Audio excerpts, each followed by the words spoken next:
LOTTI gang, what's good? Throw the fours up in the chat and welcome back to another day of Big Guard Boot Camp. Hold the applause, hold the applause. I'm sorry about the wait, had a couple of technical difficulties getting this episode up, but we back, we still on the grind, and today we got a unique episode for y'all because it's not just active recovery, but I'm also gonna show y'all what my diet looks like. I've been seeing the comments. A lot of y'all been wondering, yo, how you putting on this weight? You know, like, put us on game, B. Told y'all I was grinding for a sponsorship, and I still am. I can't give out too much free clout, but I will give y'all an idea of what my diet looks like. I follow basically the same structure every single day, and I just switch up the variety of meals because I'm not trying to sit here and just eat chicken and rice every single day. That's dead. Not only that, during the workout, I also will be answering some of y'all questions that y'all drop for me on the Instagram. If you want to contribute to the next Q&A session, make sure you following the gram, you know what I'm saying? But like I said, today is active recovery, and I'll explain what that means once we get to the gym, because we're not about to be sitting on our ass just resting at the crib all day. That's dead. Gotta get the body moving. As we getting into this, make sure y'all like, comment, and subscribe. Turn on them notifications. Keep helping me build the page up. We've been growing rapidly. Y'all been showing the series mad love, and I appreciate that. W supporters, man. Throw the fours up in the comment section. Now, I did say I was gonna show what my diet is looking like these days, especially on the bulk. We weighing in around a solid 213. We floating though.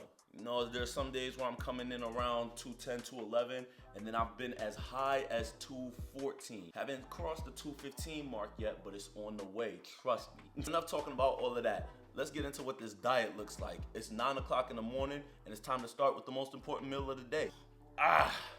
Let's feed the gains. Now, one thing y'all all know about me at this point, I ain't no bodybuilder, I ain't no power lifter. I'm just a hooper who likes to pick up heavy shit. So that means I'm not sitting here counting my calories and doing all this math every time I eat a meal. That's dead. However, I do make sure that I eat to the point where I am full. I make sure that I eat more than I usually do when I'm maintaining. If you guys want to count calories, that's fine. I'll try my best to give some type of perspective to how many calories I'm intaking every day.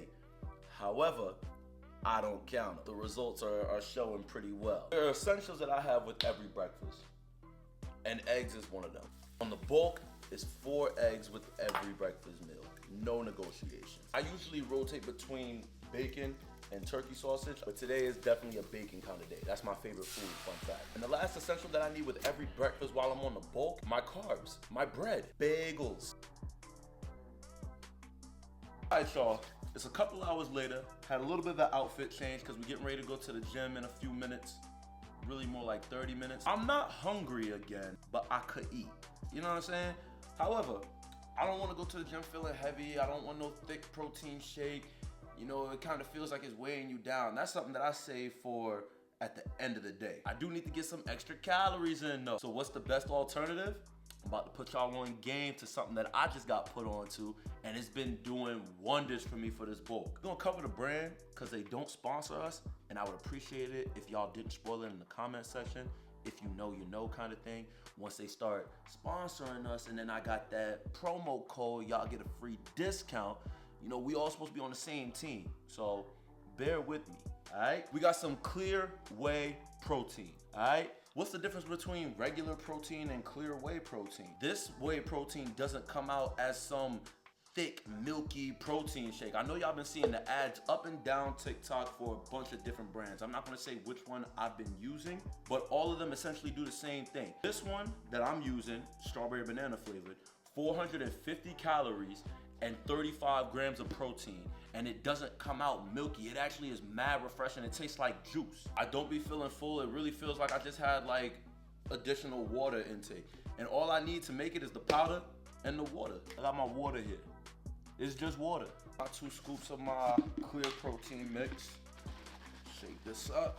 Now, in order to add perspective, I want y'all to see what it looks like through like a clear glass, just so you can see it's not this milky, thick protein shake. It's like juice. It goes down with ease. Simple. 35 grams of protein, 450 calories, and I feel like I just had the most refreshing drink. It's time to get ready to head over to the gym. No pre-workout for today, because it's just an active recovery day. So we're just gonna take our creatine and head right over. All right, buddy, I'll see you later. As you can see, we're at the gym and we're getting ready to start our active recovery routine. Now, some of y'all might be looking at me and saying, active recovery? Bro, why don't you just take a rest day? I'm trying to tell y'all, active recovery is way more beneficial than just sitting on your ass at the crib and hoping that you're not sore the next day. And here's why. The purpose of active recovery is to increase the blood flow to our muscles in order to reduce soreness and work out that lactic acid. That's gonna keep the body mobile, and that's gonna keep you feeling a lot better, especially while we on this bulk. Now, with increased blood flow to the muscles through active recovery, not only are we kickstarting the recovery process, but we're also speeding it up a little bit more because the blood flow is delivering the oxygen and nutrients needed for the muscles to recover. So we're gonna start off this routine with, you guessed it, some isometrics. Now at this point, this is the 5th video of Big Guard Bootcamp for this year. And we've already done 2 heavy-ass upper body days and 2 heavy-ass leg days. Now, last year, we went through 6 days of workouts and didn't do active recovery until Sunday. We are not making that same mistake this year. Don't get me wrong, there are some people who are able to work out 6 days a week and feel very minimal soreness. And at one point, I was there. But the more you live, the more we work, the more you learn. So now, every week of workouts doesn't look the exact same for me. Sometimes life happens, sometimes your body just doesn't feel as good as it normally does, and that's okay. Those days where I'm feeling OD sore, I might adjust my workout plan for the week. Instead of doing upper body, lower body, upper body, lower body, I might do an active recovery day in the middle. So not necessarily always reserving it for a Sunday, but sometimes throw that shit in there on a Wednesday so that I can finish out my week on a strong note. As we go throughout these workouts, please, I'm begging y'all, remember, active recovery routines, these are low intensity workouts. We are simply going through these motions to increase the blood flow to all of our muscles so that we can kickstart the recovery process. And y'all already know what I like to say, an isometric a day is gonna keep the pain away. We're keeping most of this weight light. 3, 4, 5, 6, 11, 12, 13, 24, 25. All of the weight is light, it's tolerable. We're not in here trying to kill ourselves. We're not in here trying to max out. We're just trying to get the recovery process and get the blood flowing.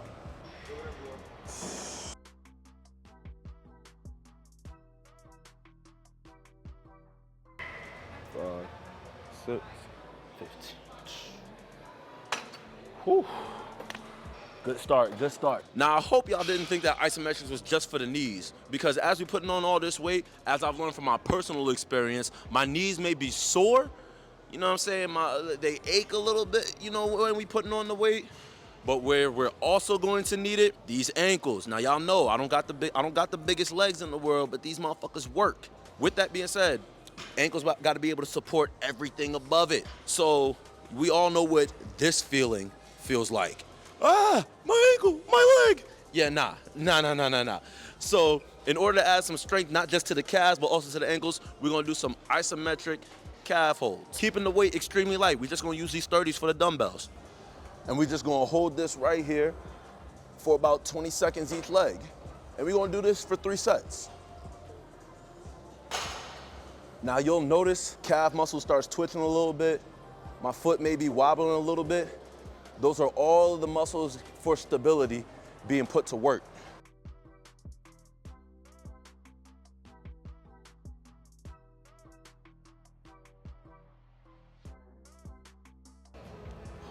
We're about to get into the Q&A portion of this video too. Now, the first question of this Q&A that I've been getting for years on social media at this point, LOTTI, are you trying to go to the NBA? Let's be real, what hooper isn't? If the NBA calls you tomorrow and says, yo, we're gonna pay you to come suit up in a game tomorrow, who's really turning that down?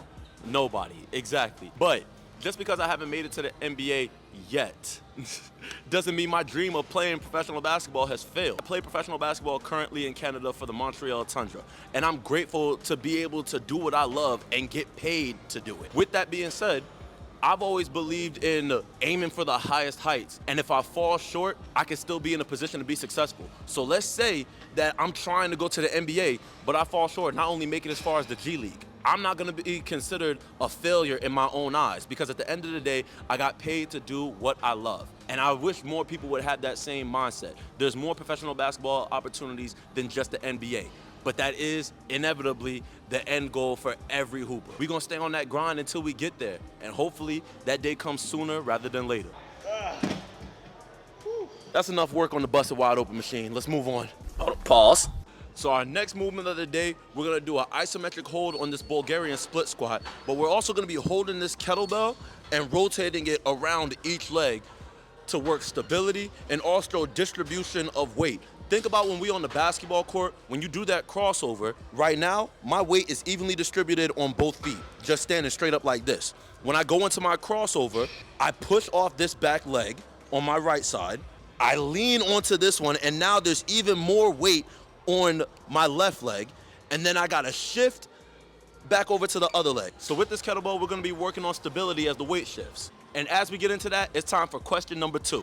Lotti, how did you get so athletic? I think I get this question more than any other question I've ever gotten on social media. And the proof is right here. You're watching it. I got this athletic by getting my ass into the fucking gym. This shit didn't come naturally. I didn't just get birthed out the womb with a 45-inch vertical. I worked every aspect of my body in order to maximize my athletic potential.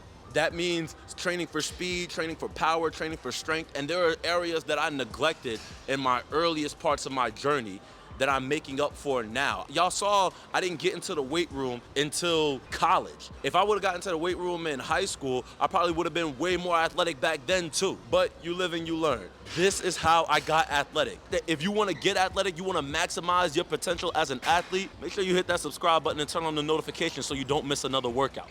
All right, so the next exercise that we're getting into, we're doing these high to low cable rotations for some torso rotation. You know what I'm saying? Keeping the oblique strong, everything like that. We're going high to low for 2 sets, then we're gonna switch it up and go low to high for 2 sets. But before we get into those, you already know it's time for the next question. What is my favorite NBA team and my favorite NBA player and why? Now, as far as my favorite NBA team, y'all already know, I'm a Knicks fan. Fuck your life, bing bong. Sight, nah, I'm just playing. Not really. I'm from New York. Y'all know how that goes. Shout out Brooklyn. Now, as far as my favorite NBA player, y'all gonna try to clown me in the comment section, but I've been a Westbrook fan since 2009, and I'm not switching up until he retires. Y'all could clown me all you want, but I'm gonna be a loyal Knicks fan and a loyal Westbrook fan forever. No cap. Cable at about shoulder height, slight bend in the knees, slight hinge in the hips. And then we're working on that torso rotation, stability in the shoulders.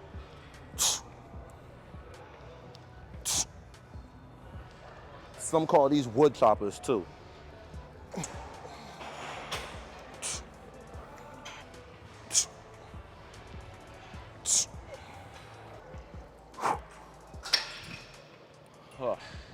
All right, so now we going low to high, but before we get into that, let's get into the next question. This is another one I get on a semi-regular basis. What player do I choose to model my game after? Now that one's a little bit more complicated because I don't think that I model my game after just one player. I think there are certain players that I look at and try to take aspects of their game and correlate it to mine based off of similar tendencies, body type, and stature especially. So for instance, when it comes to my shooting, don't get me wrong, I'm not 7 feet tall, but when I was first starting to shoot above my head, I looked at Kevin Durant because I had long arms. I was taller than most of my peers at the time. And you know what I'm saying? That jumper was just too smooth. But on top of Kevin Durant, I also looked at Ray Allen's jumper. I think he has the most fundamental and textbook jumper. Like if it was a how to shoot a basketball book, I think that they would use Ray Allen's form to break down the perfect jump shot when it comes to fundamentals and just being textbook. But nobody shoots the exact same way. So I know a whole bunch of y'all about to come into the comment section saying, oh, what about Curry? Just because somebody is the best at something doesn't mean that you necessarily have to correlate it to your game. It's not as simple as just looking at who's the best at that. Some people are just naturally gifted at those things. Others, you can tell that they work with their own physical limitations that I might be able to relate to. So that might be a question that I have to address on its own in a completely separate video. Basically, I don't look at just one player and try to replicate every aspect of his game. I'm just trying to be the best version of me. And in order to be the best version of me, I like to learn from the people who have found success with similar statures like mine. This one, we're going to pivot with our inside foot onto our toes this way.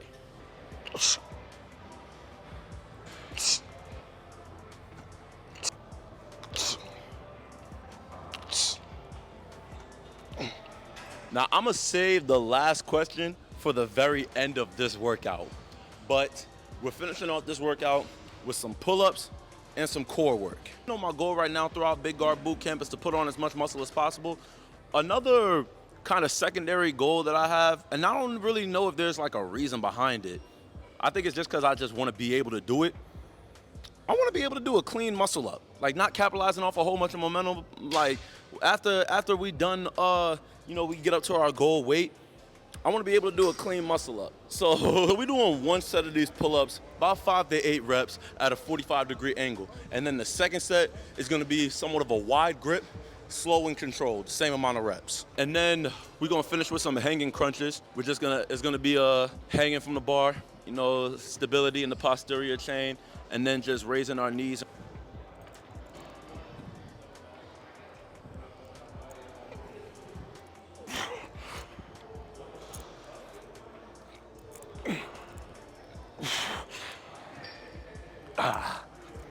Whew.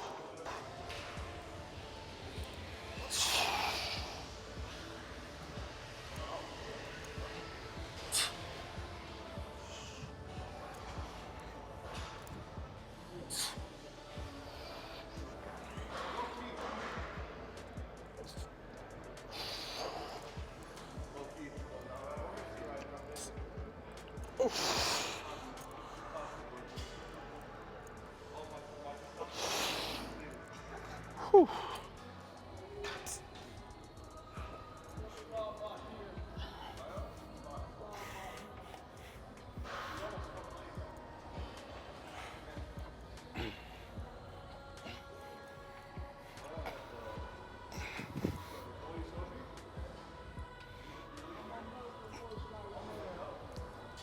Whew. Now, before we get out of here, we got one more question to address. And this one was low-key my favorite out of all the questions we got. It said, Baladi, we know you play basketball, but do you have any other hidden talents? A few people notice about me. My hidden talent is somewhat of a party trick also. I can actually walk on my hands.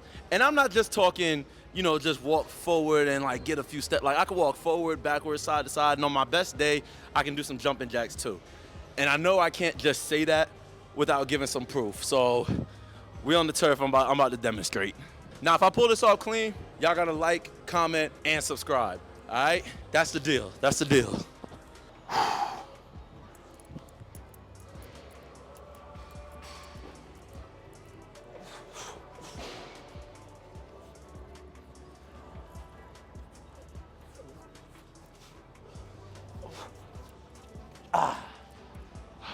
Not my cleanest day, but y'all know what the deal was. Let's head to the crib. All right, y'all. So we had a good session in the weight room. Nothing too crazy. I told y'all, active recovery, just trying to kickstart the recovery process, you know what I'm saying? Back at the crib, but we don't have a shooting session until later. And even that shooting session is going to be light as hell. Just spot up jumpers for the day. Keeping the muscle memory intact, nothing too crazy. Now, I gotta get something to eat. I got some leftover spaghetti from the night before, and I'm probably gonna have the same thing for dinner too. I cooked all of this, and I low-key snapped on the spaghetti. Now I'm gonna hold you.